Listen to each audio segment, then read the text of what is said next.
و هنگامی که الله سبحان به فرشتگانش گفت من در زمین جانشینی قرار می دهم. و آغاز این حکایت اینطور بود: همانا من در زمین جانشین قرار می دهم. گفتند که آیا موجودی را در زمین قرار می دهی که در آن به فساد و تباهی برخیزد و به ناحق خون ریزی کند و حالان که ما تو را حمد و ثنا و تقدیس می گوییم. پروردگار فرمود من از این جانشین اسراری می دانم که شما نمی دانید. خدا آدم علیه السلام را خلق کرد و او را در بهشت قرار داد. ابلیس او را وسوسه کرد و از بهشت خارج شد و به زمین آمد. و پروردگار تعالی به او و تمام مخلوقات فرمود هر آن که روی زمین است دستخوش مرگ و فناست و تنها الله سبحان است که باقی میماند. همه موجودات طعم مرگ را میچشند. تمام مخلوقات. و شما پاداش خود را به طور کامل در روز قیامت خواهید گرفت. پس هر کس را از آتش بدور و در بهشت درآورند قطعاً کامیاب شده و این زندگی دنیوی چیزی جز مایه فریب نیست.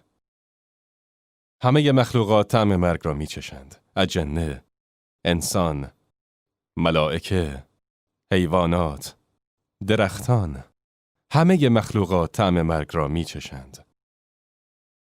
ولی الله سبحان است که نمی میرد و مرگ پایان قصه زندگی ما در این دنیاست. پل صراط دروازه‌ای است که از طریق آن به خانه آخرت وارد میشوی. پس از طریق این دروازه به عالم آخرت وارد میشوی. بهشت، جهنم، پل صراط، میزان، نامه اعمال، حساب. و بهترین چیز لقای خداوند تعالی و دیدار او در بهشت برین است. حالا مرگ چیست؟ داستان مرگ چیست؟ فلسفه مرگ در ذهن مردم چیه؟ چرا مردم از مرگ میترسن؟ آیا همه واقعاً میمیرند؟ چرا سن افراد موقع مرگ فرق میکند؟ بعضی مخلوقات یکی دو روز زنده هستند و بعد میمیرند و مخلوقاتی هستند که بیش از این زندگی خواهند کرد. همه موجودات طعم مرگ را میچشند و شما پاداش خود را به طور کامل در روز قیامت خواهید گرفت. بگو مرگی که از آن میگریزید قطعاً شما را در خواهد یافت. سپس به سوی داننده نهان و آشکار بازگردانده میشوید و او شما را به آنچه کرده اید آگاه میسازد. بگو مرگی که از آن میگریزید با پناه بردن به بیمارستانها، با فرار کردن از خطرها، با خوردن داروها، با خرج کردن پول در راه دوا و درمان.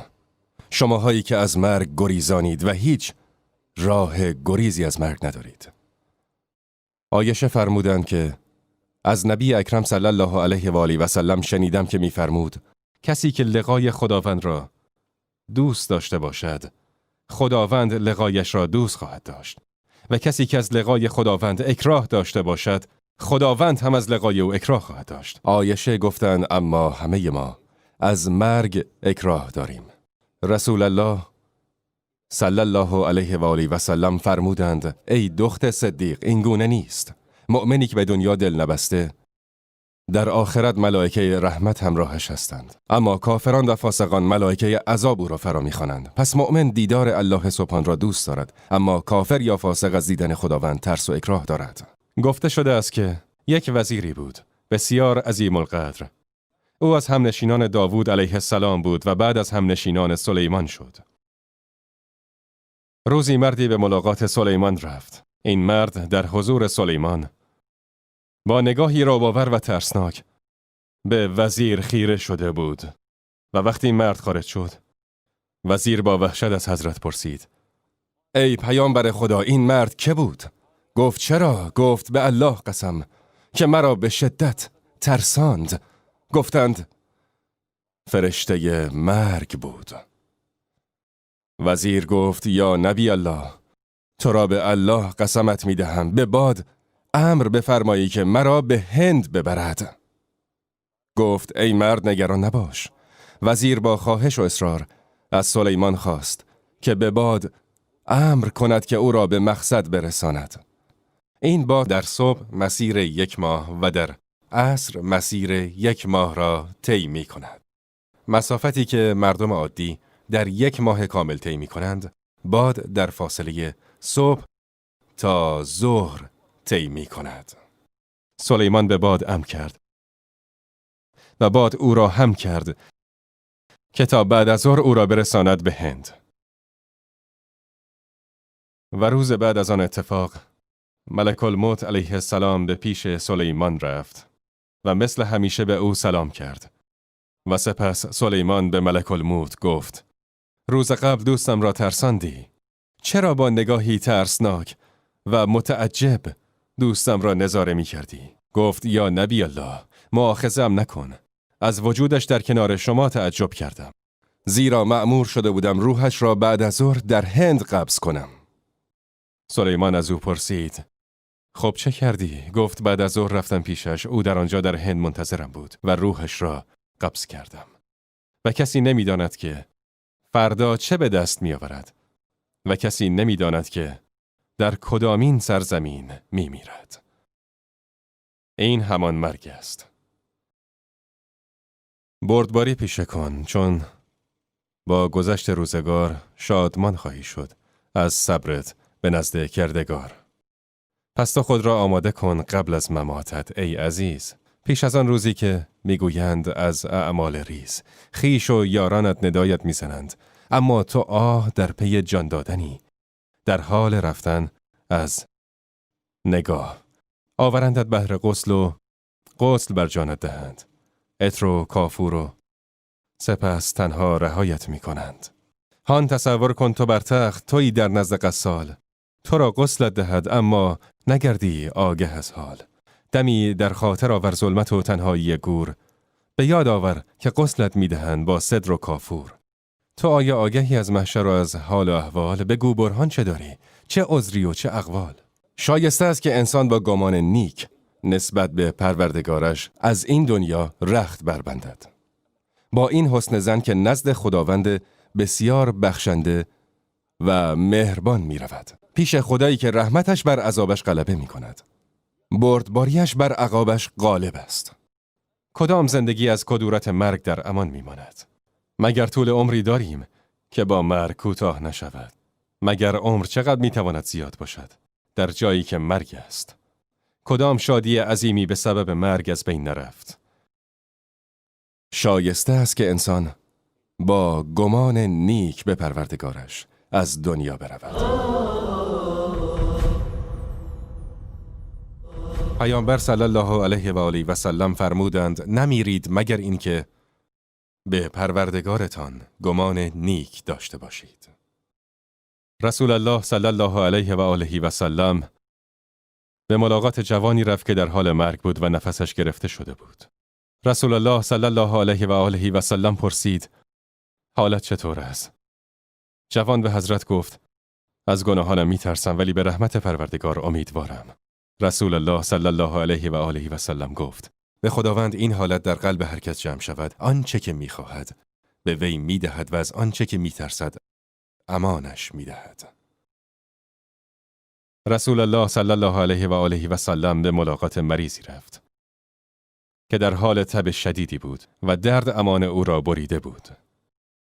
نبی اکرم صلی الله علیه و آله و سلم نگاهی به او کرد ولی به خدایش گمان بد نبرد و به گونه دیگر اندیشید. ایشان در این باره میگوید: خداوندا این بلا را به او نازل کردی که گناهانش را پاک کنی و خطاهایش را ببخشی و مرتبهش را بالاتر ببری و ثوابش را زیاد کنی. خداوندا با وجود این درد و بلایی که به او دادی، همانا تو رحیم و بخشنده‌ای. رسول الله فرمودند: پاک میشوی. ای مرد، این تب گناهان تو را پاک می کند. درست است که این تب بدنت را به درد آورده است. درست است که شاید اذیتت کرده باشد.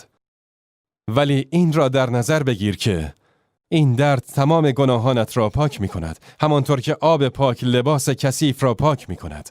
این تب بدنت را هم از گناهان پاک می کند. پس رسول خدا به او گفت: پاک خواهی شد. ولی آن مرد دچار شک شده بود. حضرت گفت: پاکی به سبب تبی که بالا می رود به وجود می آید. الان در ابتدای تبت است، ولی زیاد می شود تا این که به نهایت برسد. درست مثل آبی که بر روی آتش شروع به جوشیدن می کند تا از ظرفش به بیرون بریزد. مرد گفت این تب سوزانی است بر مرد سالمندی وارد شده که او را راهی قبرستان می کند و من مرد سالمندی هستم و طاقت و تحمل این تب را ندارم و عاقبتم قبرستان خواهد بود. رسول الله به آن مرد نگاه کرد و دید این مرد به خداوند بدگمان است. حداقل الان که دیگر در بستر مرگ هستی به کار خداوند خوشگمان باش. رسول الله فرمود بسیار خوب. تا مادامی که به خداوند خود گمان بد داری وضع همین است. و رسول الله صلی الله علیه و آله و سلم از جانب خدا فرمودند بگذار بنده‌ام به من گمان داشته باشد.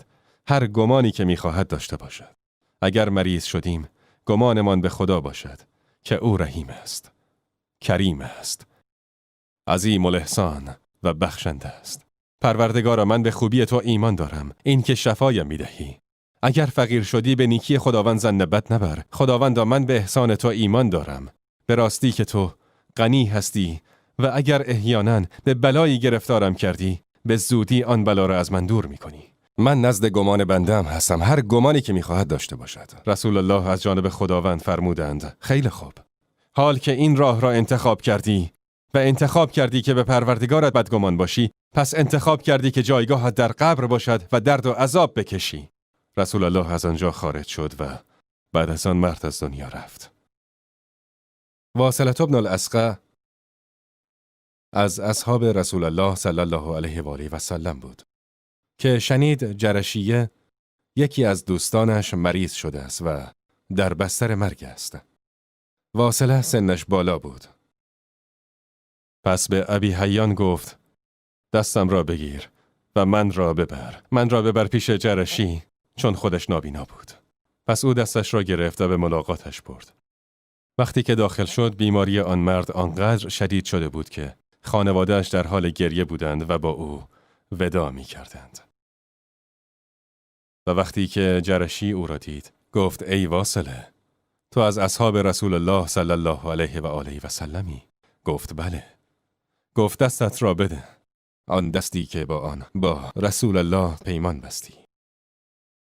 و او دستش را داد. جرشی دستش را گرفت و گذاشت بر سینه‌اش.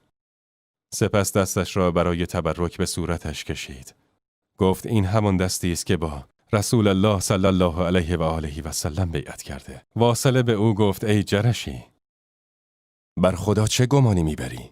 تو الان میمیری و از ما جدا میشوی، از اموالت جدا میشوی، از خانواده‌ات جدا میشوی، از فرزندانت جدا میشوی، رو به سوی خداوند میروی پیش خداوند، میروی به ملاقات خداوند.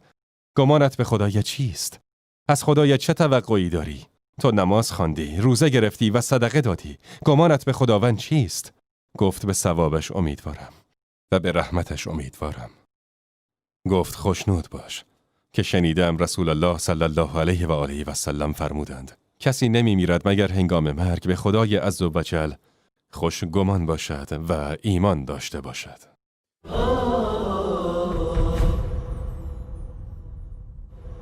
آری کسی نمی میرد مگر هنگام مرگ به خدای عزوجل خوشگمان باشد. نبی خدا صلی الله علیه و آله و سلم فرمودند عاقبت هر کس امکان دارد خوب باشد و امکان دارد بد باشد. هر کس بر آنچه که مرده دوباره زنده خواهد شد. پیامبر صلی الله علیه و آله و سلم در حج بودند که یکی از حجاج سوار بر شتر در لباس احرام با موهای ژولیده و بدنی خاکی دعا می کرد و لبیک گویان الله را ستایش می نمود. در این حالت بود که از شتر افتاد و گردنش شکست. همانطور که شترش راه می رفت دست یا پای شترش داخل لانه عقربی شد. شاید هم لانه سوسمار یا ماری، به هر حال شتر افتاد و مرد هم از پشت شتر به زمین افتاد و در آن حال گردنش شکست و مرد. پیغمبر صلی الله علیه و آله و سلم به اون نگاهی کرد. این مرد تا چند ثانیه قبل داشت میگفت لبیک، یعنی به تو رو کردم، لبیک لا شریک لک، تو هیچ شریکی نداری، هیچ کس را به جز تو عبادت نکردم، نه بتی، نه قبری، نه بشری، نه درختی. هنگامی که دید او مرده همین چند ثانیه قبل داشت حرکت میکرد و دعا میکرد و در لباس احرام بود. پیغمبر صلی الله علیه و آله و سلم فرمودند در همان لباس کفنش کنید. یعنی لباس دیگری به او نپوشانید.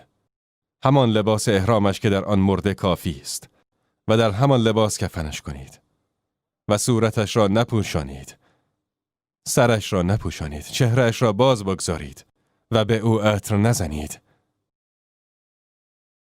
هیچ عطری به او نزنید. وقتی شخصی میمیرد به او عطر میزنند. گفت لازم نیست به او عطر بزنید. پس محرم نه عطر میزند نه سرش را میپوشاند. گفت لازم نیست به او عطر بزنید. چرا که روز قیامت لب به گویان برانگیخته می شود. روز قیامت لب به گویان مبعوث می شود. پیغمبر صلی الله علیه و آله و سلم فرمودند اگر خداوند برای بنده اش خیری بخواهد کمکش می کند. گفتند یا رسول الله چطور کمکش می کند؟ فرمود قبل از مرگ به او توفیق انجام عمل خیر می دهد. قبل از مرگ به او توفیق انجام عمل خیر می دهد. و در روایتی دیگر فرمود اگر خداوند خیری برای بندش بخواهد او را شیرین کام می کند. گفتند چطور شیرین کامش می کند یا رسول الله؟ فرمود به او توفیق انجام عمل خیر می دهد و روحش را در همان آن قبض می کند. و از نشانه های حسن ختام این است که انسان به عمل خیری توفیق پیدا کند، یعنی همانطور که پا به سن می‌گذارد به خداوند بیشتر نزدیک می‌شود. وقتی ابن عباس از قول خداوند فرمودند اذا جاءکم النذیر، گفتند نذیر چیست؟ گفت موی سفید و وقتی که موی سفید را ببیند یعنی وارد آخرین مرحله از زندگی شدی.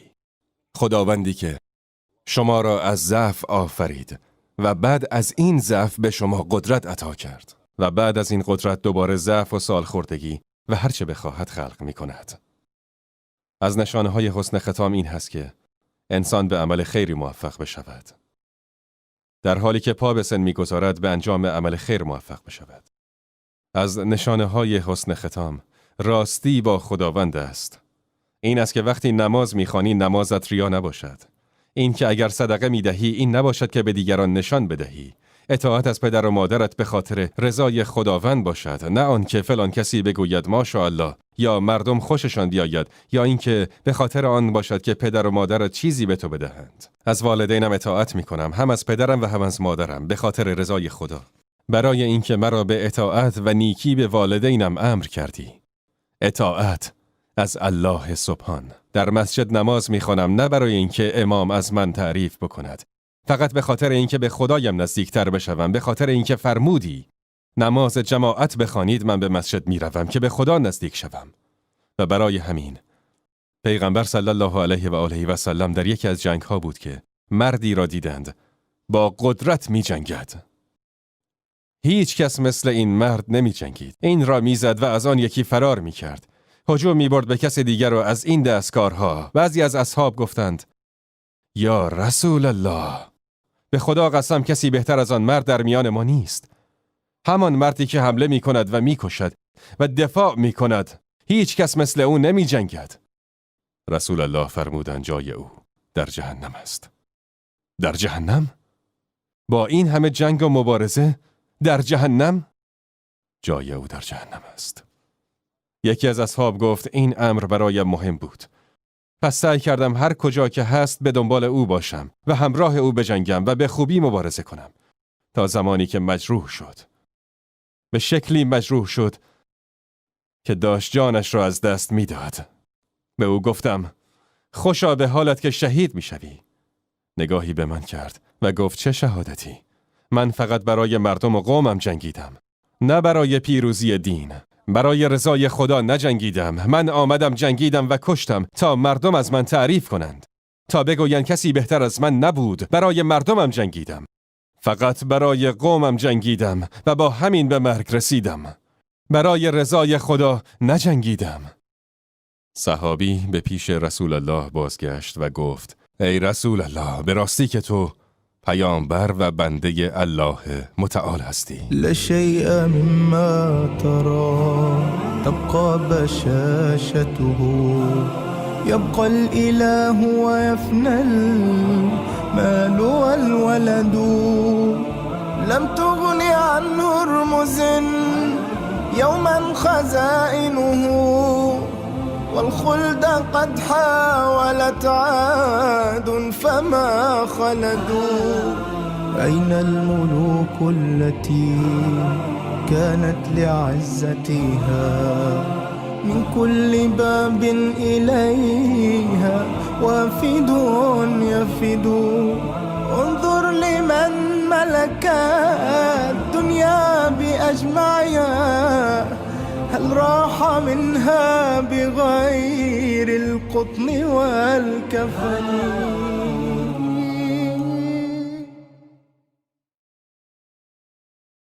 لا شيء مما ترى تبقى بشاشته، يبقى الإله ويفنى المال والولد. لم تغن عن هرمز يوما خزائن